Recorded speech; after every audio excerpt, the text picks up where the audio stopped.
Hello guys, good evening. അപ്പം ഇവിടെ ഇപ്പം ഉച്ചയ്ക്ക് 2 മണിയാവാൻ പോകുന്നു. ഞാൻ രാവിലെ 6:30 എഴുന്നേറ്റതാണ്. പക്ഷെ വീഡിയോ ചെയ്യാൻ എനിക്ക് ഭയങ്കര മടിയാന്നേ. ഇന്നലെ ഫ്രീ ആയിരുന്നു, വീഡിയോ ചെയ്തില്ല. ഇന്ന് രാവിലെയൊക്കെ ഫ്രീ ആയിരുന്നു, പക്ഷെ ഞാൻ ചെയ്തില്ല. പക്ഷേ ഇന്ന് രാവിലെ എഴുന്നേറ്റത് കൊണ്ടാണോ എന്നറിയത്തില്ല, എനിക്ക് ഭയങ്കര ഹാപ്പി മൂഡായിരുന്നു. അതുകൊണ്ട് ഞാൻ റീൽസ് ചെയ്തു ഇൻസ്റ്റയിലും. കുറേ നാൾക്ക് ശേഷമാണ് ഇന്നൊരു റീൽസ് ചെയ്യുന്നത്.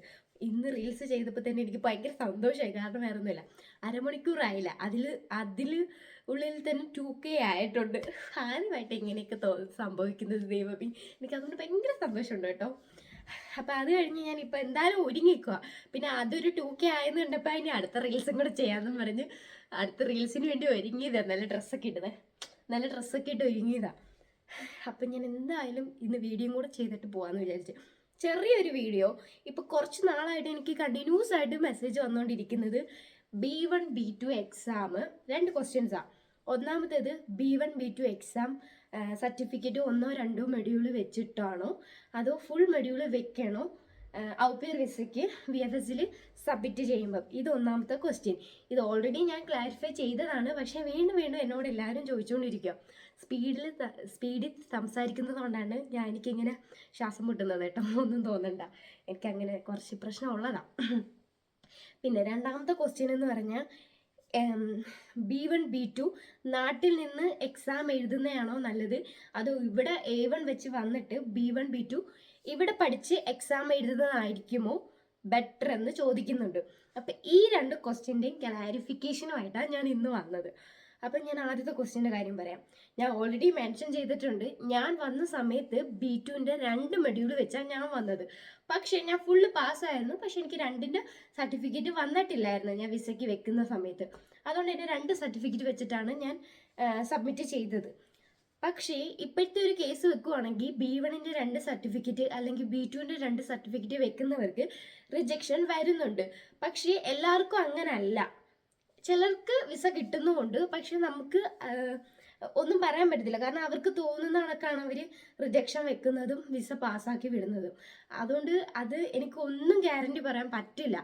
പക്ഷേ ഞാൻ എപ്പോഴും നിങ്ങളോട് പറയുന്നത്, നിങ്ങൾ B1 B2 നാട്ടിൽ പഠിച്ചുകൊണ്ടിരിക്കുവാണെങ്കിൽ, അതും നിങ്ങൾ ഔപിയർ വിസയ്ക്ക് വരാനാണ് ആഗ്രഹിക്കുന്നെങ്കിൽ, നിങ്ങൾ മസ്റ്റായിട്ട് A1 എഴുതി പാസ്സായ സർട്ടിഫിക്കറ്റുമായിട്ട് ഇവിടെ വരുന്നതായിരിക്കും നല്ലത്. കാരണം B1 B2 എഴുതി അത്രയും പൈസയും കളഞ്ഞ്, അല്ലെങ്കിൽ അത്രയും ഇപ്പം ഡേറ്റ് കിട്ടാനൊക്കെ പാടും, നല്ല കമ്മീഷൻ ഫീസ് എല്ലാം കൊടുക്കണം. അപ്പോൾ അതുകൊണ്ട് ഞാൻ പറയുന്നത്, A1 കിട്ടുന്ന ഡേറ്റ് എടുത്ത് A1 പാസ്സായി എന്തായാലും നിങ്ങൾക്ക് B1 B2ൻ്റെ ഒരു ഇത് ഉണ്ടല്ലോ, ലെവൽ ഉണ്ടെങ്കിൽ നിങ്ങൾ ഇവിടെ വന്ന് ഒന്നും കൂടെ A1 തൊട്ട് സ്റ്റാർട്ട് ചെയ്യാതെ, അതും ഒരു ടിപ്പാണ്. A1 തൊട്ട് സ്റ്റാർട്ട് ചെയ്ത് ടൈം കളയാതെ നിങ്ങൾക്ക് ഉള്ള ലെവൽ വെച്ചിട്ട് ഇപ്പോൾ B1 B2 ഏതെങ്കിലും പഠിച്ച എക്സാം പ്രിപ്പറേഷനും കൂടെ ചെയ്ത് ആ ടൈം നിങ്ങൾ യൂട്ടിലൈസ് ചെയ്യുക. ഇവിടെ നിൽക്കുന്ന ആ ഒരു 1 ഇയറിൽ ഒരു 6 മന്തിനുള്ളിൽ തന്നെ നിങ്ങൾ എക്സാം എഴുതി പാസ്സാവാൻ നോക്കുക. പിന്നെ ഒരു കാര്യം എന്ന് പറഞ്ഞാൽ, പാസ്സാവുന്നത് അതെല്ലാം നമ്മളുടെ കയ്യിലാണ്. നാട്ടിലാവുമ്പം കുറച്ച് കോമ്പറ്റീഷൻ ഉണ്ടായിരുന്നു നാട്ടിൽ ഇച്ചിരി പാസ്സാവുന്ന കാര്യത്തിൽ. അത് ഞാൻ എഴുതിയ സമയത്തും അങ്ങനെ തന്നെയായിരുന്നു.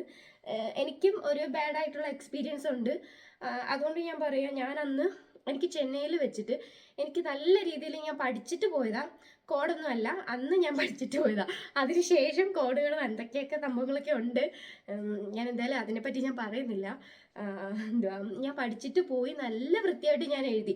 ചെന്നൈയിൽ അത്യാവശ്യം പാസിംഗ് റേറ്റ് ഒക്കെ കൂടുതലാണ്, അതുകൊണ്ടാണ് ചെന്നൈയിൽ എടുത്തത്. പക്ഷേ ഞാൻ അത്രയും, അതും എനിക്ക് എളുപ്പമുള്ളതായിരുന്നു. എന്ത് ഫിറ്റ്ബ്ലൈവൻ അങ്ങനെ എന്തോ ഒരു തേമയായിരുന്നു, എനിക്ക് നല്ലോണം അറിയാമായിരുന്നു. ഞാൻ നല്ലോണം എഴുതുകയും ചെയ്തതാണ്. എൻ്റെ സെക്കൻഡ് ടൈം ആട്ടോ ഞാൻ ചെന്നൈയിൽ എഴുതുന്നത്. ആദ്യം ട്രിവാൻഡ്രത്ത് എഴുതിയത് മൊത്തം പൊട്ടി ഞാൻ. രണ്ടാമത് ചെന്നൈയിൽ എഴുതിയപ്പോൾ എനിക്ക് കിട്ടുമെന്ന് ഉറപ്പുണ്ടായിരുന്നു. എങ്ങനെ പോയാലും ട്രൈബിനസ് പ്ലെയിനും എനിക്ക് കിട്ടുമെന്ന് നല്ല ഉറപ്പുണ്ടായിരുന്നു. പക്ഷേ മാർക്ക് വന്നപ്പം എനിക്ക് 58ഉം 57ഉം ഈ ഒരു രീതിയിലാണ് എനിക്ക് മാർക്ക് വന്നത്. ഞാൻ ഫെയിലായി.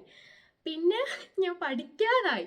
പിന്നെ പഠിക്കുന്ന ഒരു പരിപാടി എനിക്കില്ല. കാരണം നമ്മൾ അത്രയും കഷ്ടപ്പെട്ട് പഠിച്ചിട്ട് എനിക്ക് കിട്ടിയ മാർക്ക് അതാണ്. അറ്റ്ലീസ്റ്റ് എങ്ങനെ പോയാലും എനിക്കൊരു 70യോ അല്ലെങ്കിൽ 80യോ മാർക്ക് കിട്ടുമെന്നല്ല ഞാൻ പറയുന്നത്. പക്ഷെ ഞാൻ പാസ്സാവാനുള്ള എഴുതിയിട്ടുണ്ടായിരുന്നു, പക്ഷെ ഞാൻ പാസ്സായില്ല.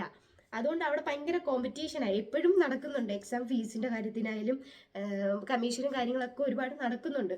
കാരണം എൻ്റെ അനിയത്തി ഇപ്പം എക്സാം എഴുതാൻ വേണ്ടി ഡേറ്റ് എടുക്കാൻ നല്ല കഷ്ടപ്പെടുന്നുണ്ട്. എൻ്റെ അനിയത്തി പഠിക്കുന്നുണ്ട് കേട്ടോ. അതുകൊണ്ട് ഞാൻ പറയുന്ന എപ്പോഴും നമ്മുടെ നാട്ടിലെ ടൈം കളയാതെ ഔപ്പിയർ വിസയെ വരാൻ നിൽക്കുന്നവരാണെങ്കിൽ A1 എഴുതി ആ സർട്ടിഫിക്കറ്റ് വെച്ച് ഇവിടെ കയറി വന്നതിന് ശേഷം ഒരു 6 മന്ത് ഗ്യാപ്പിൽ B1 B2 എല്ലാം കംപ്ലീറ്റ് ചെയ്ത് എക്സാം പ്രിപ്പറേഷൻ ചെയ്ത് എക്സാം പാസ് ആവാൻ നോക്കുക. നല്ല രീതിയിൽ പഠിച്ച് നമ്മൾ നല്ല രീതിയിൽ ഒന്ന് പ്രിപ്പയർ ചെയ്താൽ ഇവിടെ പാസ്സാവാന്നേ ഉള്ളൂ.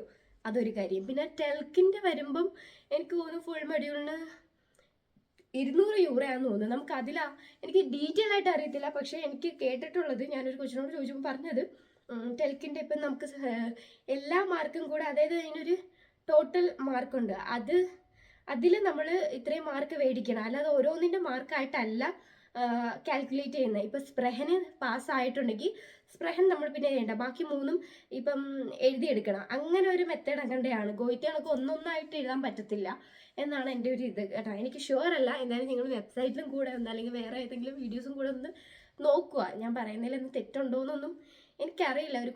ഒരു കൊച്ച് എഴുതിയ ഒരു കൊച്ചിൻ്റെ ഒരു എക്സ്പീരിയൻസ് പറഞ്ഞപ്പം അതിൽ നിന്ന് കിട്ടിയ ചെറിയ പോയിന്റ്സാണ് ഞാൻ നിങ്ങൾക്ക് പറഞ്ഞു തരുന്നത്, അല്ലാതെ എനിക്ക് നേരിട്ട് എക്സ്പീരിയൻസ് ഇല്ല കേട്ടോ. പിന്നെ ഒരു കാര്യം, ഗോയിത്തി ആണെങ്കിൽ നമുക്ക് ഒന്നൊന്നായിട്ട് എഴുതാം. ഗോയിത്തിയിൽ ഒരു മൊഡ്യൂൾ എഴുതുന്നതിന് 100 യൂറോ അങ്ങനെയാണ്. ഫുൾ മൊഡ്യൂളിൻ്റെ കാര്യം എനിക്ക് ഷുവറായിട്ട് അറിയത്തില്ല. ഞാൻ അറിയാത്ത കാര്യം പറഞ്ഞിട്ട് കാര്യമില്ല. ഞാനിതിവിടെ മെൻഷൻ ചെയ്തതേ ഉള്ളൂ. അപ്പം വിസയ്ക്ക് വെക്കുമ്പം B1 B2 പഠിച്ചവരാണെങ്കിലും നിങ്ങൾക്ക് എഴുതിയിട്ട് കിട്ടിയില്ലെങ്കിൽ നിങ്ങൾ ടൈം കളയാതെ A1 എഴുതി ആ സർട്ടിഫിക്കറ്റ് വെച്ച് വിസയ്ക്ക് സബ്മിറ്റ് ചെയ്യുക എന്നേ ഞാൻ പറയത്തുള്ളൂ. അപ്പോൾ അത് ക്ലിയർ ആയാലോ. പിന്നെ ഒരു കാര്യം കൂടെ ചോദിച്ചിട്ടുണ്ടായിരുന്നു ഈ ഇടയ്ക്ക് ഒരു കൊച്ച്, B2 ഉണ്ട്, അല്ല B1 ഫുൾ മൊഡ്യൂളുണ്ട്, പക്ഷേ വിസയ്ക്ക് വെക്കുമ്പം B1 ഫുൾ മൊഡ്യൂൾ ഉള്ളതുകൊണ്ട് റിജക്ഷൻ വരുമോ എന്ന് എന്നോട് ചോദിച്ചു. അതോ ചേച്ചി 1-2 മൊഡ്യൂൾ വിസയ്ക്ക് വെക്കുമ്പോൾ സബ്മിറ്റ് ചെയ്താൽ മതിയോ എന്ന് ചോദിച്ചു. അതിൽ എനിക്ക് പറയാനുള്ള, നിങ്ങൾ അങ്ങനെ ചെയ്യരുത് ഒരിക്കലും. കാരണം നിങ്ങൾക്ക് B1 ഫുൾ മൊഡ്യൂൾ ഉണ്ടെങ്കിൽ അത് ഫുൾ മൊഡ്യൂൾ തന്നെ വെക്കുക. അത് നിങ്ങളുടെ ഒരു പ്ലസ് പോയിന്റ് ആണ്. ഫുൾ മൊഡ്യൂളും വെച്ചാൽ നിങ്ങൾക്ക് അവിടെ ഒരു പ്ലസ് പോയിന്റാണ് കിട്ടുന്നത്. അല്ലാതെ A1 അല്ലേ വെക്കേണ്ടത്, ലാംഗ്വേജ് പഠിക്കാൻ വേണ്ടിയിട്ടല്ലേ പോകുന്നത് എന്ന് വെച്ച് നിങ്ങൾ ഒരു കാരണവശാലും B1ൻ്റെ 2 മൊഡ്യൂളോ ഒന്നും വെച്ച് വിസ വെറുതെ റിജക്ഷൻ മേടിക്കലും. അതെല്ലാം നമ്മുടെ ലക്കാണ്, വിസ കിട്ടുന്നതും വിസ കിട്ടാതിരിക്കുന്നതും എല്ലാം. ശരിക്കും പറഞ്ഞാൽ 2 പേര് ഇപ്പോൾ ഒരു ദിവസം പോയെന്ന് വിചാരിച്ചു, 2 പേരും B1ൻ്റെ 2 മൊഡ്യൂൾ വെച്ചാൽ സബ്മിറ്റ് ചെയ്തത് അന്നേ ദിവസം. പക്ഷെ വിസ വരുമ്പം ഒരാൾക്ക് കിട്ടി, ഒരാൾക്ക് കിട്ടത്തില്ല. അതൊന്നും നമുക്ക് പറയാൻ പറ്റത്തില്ല. അതൊന്നും നമ്മുടെ ഈ പറയുന്ന ഡോക്യുമെൻസിനെ വെച്ചിട്ടല്ല അവർ വിസ തരുന്നതെന്നാണ് ഞാൻ എക്സ്പീരിയൻസ് ചെയ്തിരിക്കുന്നത്. മറ്റുള്ളവരെ വിസയുടെ കാര്യത്തിലും കുറേ റിജക്ഷൻ വരുന്നതിൻ്റെയൊക്കെ എനിക്ക് ഇട്ട് തരാറുണ്ട്. ഞാൻ അതൊക്കെ നോക്കുമ്പോൾ എനിക്ക് അങ്ങനെ മനസ്സിലാക്കിയത്. കാരണം ഈ VFS നമ്മളൊക്കെ വിസ തരുന്നവരാരാന്ന് എനിക്കറിയത്തില്ല. എംബസിയിൽ ആ ഇരിക്കുന്ന ആളുടെ മൂഡ് അനുസരിച്ച്, നമ്മൾ 10th എക്സാം എഴുതി കഴിഞ്ഞാൽ എല്ലാവരും പറയത്തില്ലേ, നോക്കുന്ന ടീച്ചറിൻ്റെ മൂഡണൊക്കെ ഇരിക്കും, നല്ല മൂഡാണെങ്കിൽ നമുക്ക് മാർക്ക് കിട്ടും. അതേപോലെ തന്നെയാണ് എനിക്ക് തോന്നിയിട്ടുള്ളത് ഈ വിസയുടെ കാര്യത്തിലും. അപ്പം അത് ക്ലിയർ ആയെന്ന് ഞാൻ വിചാരിക്കുന്നു. ഇനിയും ചോദിച്ചു വരുമെന്ന് എനിക്കറിയത്തില്ല. ഇതിനപ്പുറം എനിക്കൊന്നും അറിയത്തില്ല ശരിക്കും പറഞ്ഞാൽ. ഞാൻ കുറേ പേരെടുത്തൊന്ന് ചോദിച്ചിട്ടാണ് ഞാൻ ഈ പറയുന്നത്. പക്ഷേ B1 B2ൻ്റെ 1-2 മൊഡ്യൂൾ വെച്ച് വിസ കിട്ടുന്നില്ലെന്ന് ഞാൻ ഒരിക്കലും പറയുന്നില്ല. പക്ഷേ റിജക്ഷൻ വരുന്നുണ്ട്. അത് നമ്മുടെ ഒരു ലക്ക് കണക്കിരിക്കും, കിട്ടുന്നതും കിട്ടാത്തതും. അപ്പം അത് ഓക്കെ ആയെന്ന് ഞാൻ വിചാരിക്കുന്നു. പിന്നെ അടുത്ത ക്വസ്റ്റ്യൻ എന്ന് പറഞ്ഞു കഴിഞ്ഞാൽ, ഇവിടെ എക്സാം എഴുതുന്നതിനെ പറ്റി ഞാൻ പറഞ്ഞില്ലല്ലോ. പക്ഷേ എനിക്കെല്ലാം മറന്നു പോകും ഗൈസ്. അപ്പോൾ ഇത് രണ്ടുമായിരുന്നു എൻ്റെ ക്ലിയർ ചെയ്യേണ്ടത്. എങ്ങനെ പോയാലും നിങ്ങൾ ഇവിടെ വന്ന് എക്സാം എഴുതി പാസ്സാവാൻ നോക്കുക. നാട്ടിൽ നിന്ന് ടൈം കളയാതെ ഇവിടെ വരിക, ഇവിടെ വന്ന് അടിച്ചു പൊളിക്കുക. പിന്നൊരു കാര്യം എന്ന് പറഞ്ഞാൽ, അടിച്ചു പൊളിക്കാനൊന്നും പറ്റത്തില്ല. നമ്മൾ ഔപ്പേരൊക്കെ നിൽക്കുമ്പോൾ നമുക്ക് ലീവുള്ളപ്പോൾ അടിച്ചു പൊളിക്കാം. ഞാൻ അടിച്ചൊന്നും പൊളിച്ചിട്ടില്ല ശരിക്കും പറഞ്ഞു കഴിഞ്ഞാൽ.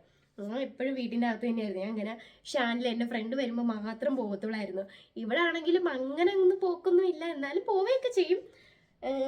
ഇനിയിപ്പം പോകണമെന്നൊക്കെ ആഗ്രഹിക്കുന്നു. എനിക്ക് വെക്കേഷൻ ഉണ്ട്, അപ്പോൾ ആഗ്രഹിക്കുന്നുണ്ട് പോകണം എന്ന്. പക്ഷെ ഭയങ്കര പഠിച്ചു തരാൻ, അതാണൊരു പ്രശ്നം.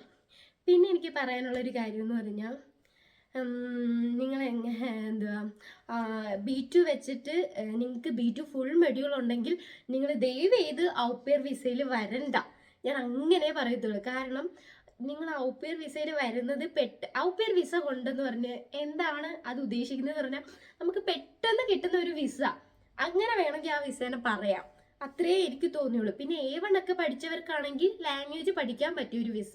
അതിനപ്പുറം ഞങ്ങൾ ലാംഗ്വേജ് ഇമ്പ്രൂവ് ആവാന്ന് പറഞ്ഞ് ആ വിസയിൽ കയറി വരണ്ട. അതിലും ബെറ്റർ B2 ഫുൾ മെഡ്യൂൾ ഉള്ളവർ, അല്ലെങ്കിൽ 2-3 മെഡ്യൂളൊക്കെ ഉള്ളവർ ഹൗസ് ബിൽഡിങ്ങിന് കിട്ടുമെങ്കിൽ നിങ്ങൾ ഡയറക്റ്റ് ഹൗസ് ബിൽഡിങ്ങിന് വരിക.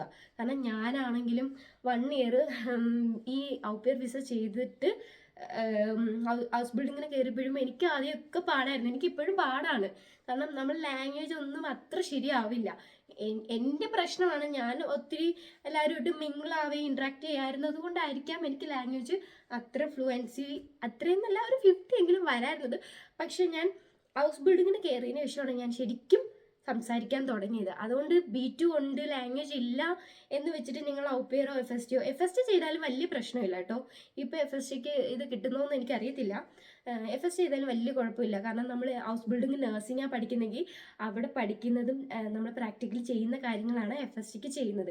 അതുകൊണ്ട് അതെടുക്കുന്നതിൽ എനിക്ക് യാതൊരു പ്രശ്നവും ഇല്ലെന്നാണ് എനിക്ക് തോന്നുന്നത്. പക്ഷേ B2 ഫുൾ മൊഡ്യൂൾ ഉള്ളവർ ഒരു കാരണവശാലും ഔപെയർ വിസയിൽ കയറി വരാതിരിക്കുക. അതിന് പകരം നിങ്ങൾ ഹൗസ് ബിൽഡിങ്ങിന് കയറി വരാൻ നോക്കുക. അതായിരിക്കും എപ്പോഴും ബെറ്റർ ആയിട്ടുള്ള ഒരു ഓപ്ഷൻ. കാരണം പിന്നെ നിങ്ങൾ കയറി വന്നു കഴിഞ്ഞാൽ അയ്യോ ഈ ഇന്ത്യയിൽ എനിക്ക് കയറാൻ പറ്റത്തില്ല, ഇനിയും ഇത്രയും മാസം ഞാൻ കംപ്ലീറ്റ് ചെയ്യാനുണ്ട്, 1 വർഷം നിങ്ങൾ നിൽക്കണമല്ലോ, പിന്നെ അത് ആലോചിച്ച് നിങ്ങൾ റിഗ്രറ്റ് അടിക്കും. അതുകൊണ്ട് പറയാണ്. അപ്പോൾ ഇത്രയൊക്കെ ഉള്ളൂ. വീഡിയോ ഇഷ്ടപ്പെടുകയാണെങ്കിൽ ലൈക്ക് ചെയ്യുക, ഷെയർ ചെയ്യുക, സബ്സ്ക്രൈബ് ചെയ്യുക. അപ്പോൾ ഇനി അടുത്ത വീഡിയോ ആയിട്ട് ഞാൻ മടിയില്ലാതെ ഞാൻ വരുന്നതായിരിക്കും. നിങ്ങൾ പ്രാർത്ഥിക്കും ഞാൻ എന്തെങ്കിലുമൊക്കെ വീഡിയോ ഇടണമെങ്കിൽ. എനിക്ക് ഭയങ്കര മടിയാന്നേ. ആരെങ്കിലുമൊക്കെ എന്തെങ്കിലുമൊക്കെ പറയണം, ചേച്ചി ഈ വീഡിയോ ഒന്ന് ചെയ്യാമോ ചേച്ചി എന്നൊക്കെ ചോദിക്കുമ്പോഴാണ് ഞാൻ ശരിക്കും പറഞ്ഞാൽ വന്ന് ഈ വീഡിയോ ചെയ്യുന്നത്.